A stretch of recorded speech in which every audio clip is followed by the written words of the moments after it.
नमस्कार दोस्तों, आउ एक पौराणिक कहानी सह आपण मानक स्वागत।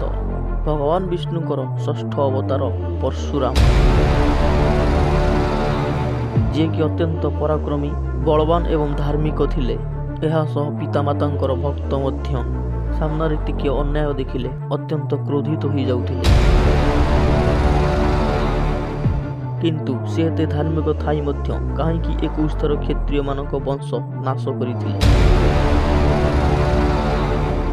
कौन थिला क्षत्रिय मानकर दोष? काहेकि भगवान परशुराम 21 थर समग्र पृथ्वी को क्षत्रियहीन करि देइथिले। संपूर्ण गाथाटी को जानिया पई वीडियोटी को शेष पर्यंत देखंतु।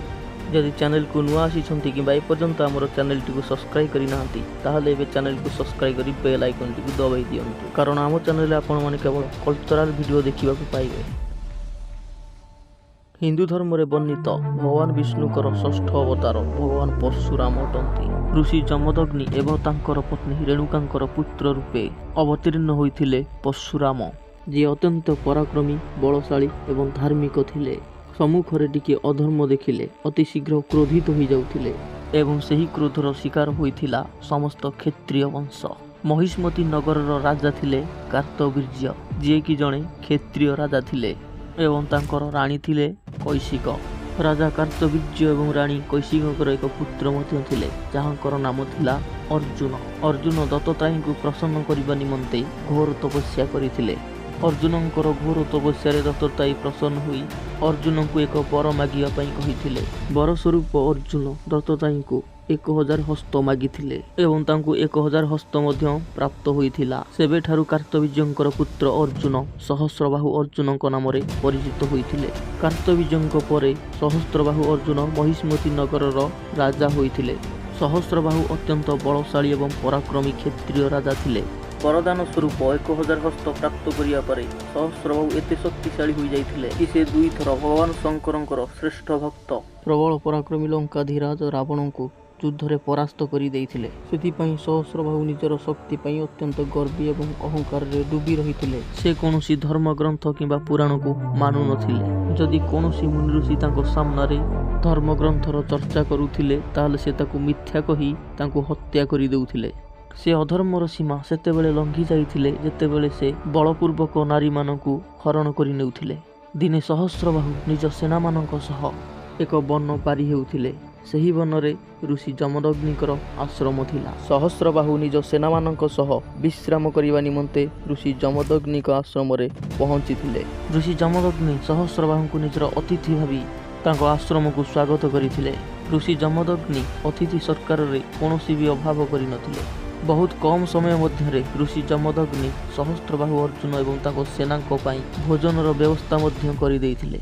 कारण महर्षि जमदग्नि देवराज इंद्रंक थारु दिव्य गुण संपन्न कामधेनु नामक एक गाई प्राप्त करिथिले एवं सेही गाई साहाय्य रे महर्षि जमदग्नि कोनोसी भी असंभव कार्य को क्षीणमात्र समय रे संभव करि देउथिले। सहस्रबाहु ऋषि जमदग्निक पाखरे एपरी दिव्य गुणयुक्त गाई देखि निजर राजकीय सुख को मध्य क्षीण मन करिथिले एवं तांको मन रे एपरी विलक्षण गाई को प्राप्त करिवा निमंते लोभ जागृत होइथिला एवं से महर्षि जमदग्नि को एही दिव्य गाई को मागिथिले। किंतु महर्षि जमदग्नि कामधेनु को आश्रमर प्रबंधन एवं जीविका निर्वाहर एकमात्र जरिया कही सहस्रबाहु को मना करि देइथिले। महर्षिंकर अराजिकता देखि सहस्रबाहु अत्यंत क्रोधित हो जाइथिले एवं बलपूर्वक कामधेनु को महर्षिंक ठारु छड़ाई नेइथिले। किंतु ठीक सही समय रे कामधेनु सहस्रार्जुनक हाथरु खसी स्वर्ग आड़ को चली जाइथिला, जहा फल रे सहस्रार्जुन अत्यंत क्रोधित होई ऋषि जमदग्निकर आश्रम को भांगी देइथिले। जेतेबेले परशुराम आश्रम आसी पहुंचंती सेतेबेले आश्रम संपूर्ण उजुड़ी जाइथिला। माता रेणुका परशुराम आगे समस्त कथा व्याख्या करिथिले। माता कथारु समस्त कथा सुनी परशुराम अत्यंत क्रोधित हो जाइथिले एवं से सही समय रे दुराचारी सहस्रार्जुन एवं तांको सेना को विनाश करिवा निमंते दृढ़ संकल्प करिथिले। एहा परे संकल्प पूरा करिवा निमंते परशुराम निजर अस्त्र फारसा को धरी पहुंची जाइथिले सहस्रार्जुनकर नगर महिष्मतीपुर ठारे। निज नगर भितर परशुराम को देखि युद्ध करिवा निमंते सेना मानक आदेश देइथिले सहस्रार्जुन।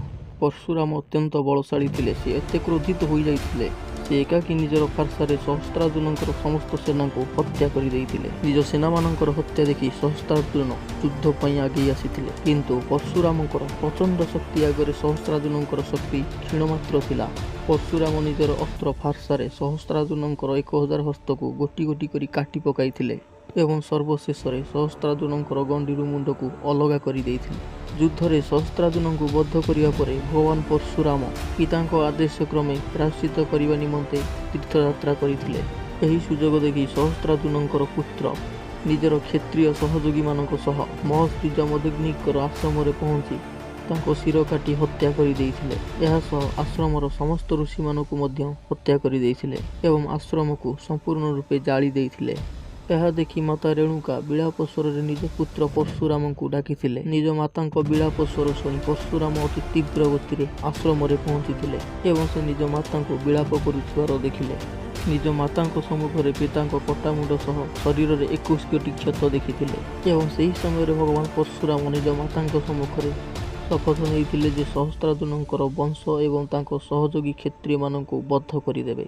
ଏହା ସହ ସେ ପ୍ରତିଜ୍ଞା ମଧ୍ୟ କରିଥିଲେ ସମ୍ପୂର୍ଣ୍ଣ ଧରାପୃଷ୍ଠରୁ 21 ଥର କ୍ଷତ୍ରିୟମାନଙ୍କ ବଂଶକୁ ନାଶ କରିଦେବେ।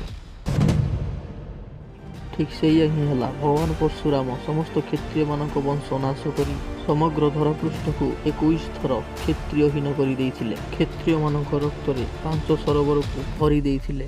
କୁହାଯାଏ ଯେ ସ୍ୱୟଂ ସ୍ତ୍ରଚିକ ପରଶୁରାମଙ୍କୁ ଦର୍ଶନ ଦେଇ କ୍ଷତ୍ରିୟମାନଙ୍କ ବଂଶକୁ ନାଶ କରିବାରୁ ରୋକି ଦେଇଥିଲେ। ତତ୍ପଶ୍ଚାତ୍ ପରଶୁରାମ ସମସ୍ତ କ୍ରୋଧକୁ ତ୍ୟାଗ କରି କ୍ଷତ୍ରିୟମାନଙ୍କୁ ଛାଡ଼ି ଦେଇଥିଲେ ଏବଂ ନିଜ ପିତାଙ୍କର ଶ୍ରାଦ୍ଧ କାର୍ଯ୍ୟ କରିଥିଲେ। ତତ୍ପଶ୍ଚାତ୍ ଭଗବାନ ପରଶୁରାମ ନିଜ ପିତାଙ୍କ ଆଦେଶ କ୍ରମେ ଅଶ୍ୱମେଧ ଏବଂ ବିଶ୍ୱଜିତ ଯଜ୍ଞ ମଧ୍ୟ କରିଥିଲେ। ତ ଦର୍ଶକ ବନ୍ଧୁ, ଏହିପରି ଭାବେ ଭଗବାନ ପରଶୁରାମ ସମଗ୍ର ପୃଥିବୀ ପୃଷ୍ଠକୁ 21 ଥର କ୍ଷତ୍ରିୟ ବିହୀନ କରିଦେଇଥିଲେ। ତ ଆପଣମାନଙ୍କୁ ଏହି ଭିଡ଼ିଓଟି କିପରି ଲାଗିଲା କମେଣ୍ଟ କରି ନିଶ୍ଚିତ ଜଣାନ୍ତୁ। ଯଦି ଭିଡ଼ିଓଟି ଭଲ ଲାଗିଛି ତାହେଲେ ଲାଇକ୍ କରନ୍ତୁ ଏବଂ ଆପଣଙ୍କ ବନ୍ଧୁ ଏବଂ ପରିବାର ବର୍ଗଙ୍କୁ ସେୟାର କରନ୍ତୁ। ଏହା ସହ ଆମର ଚ୍ୟାନେଲକୁ ସବସ୍କ୍ରାଇବ୍ କରି ବେଲ୍ ଆଇକନଟିକୁ ଦବାଇ ଦିଅନ୍ତୁ। ଦେଖା ହେବ ଆଉ ଏକ ରୋମାଞ୍ଚକ କାହାଣୀ ସହ। ଜୟ ଜଗନ୍ନାଥ।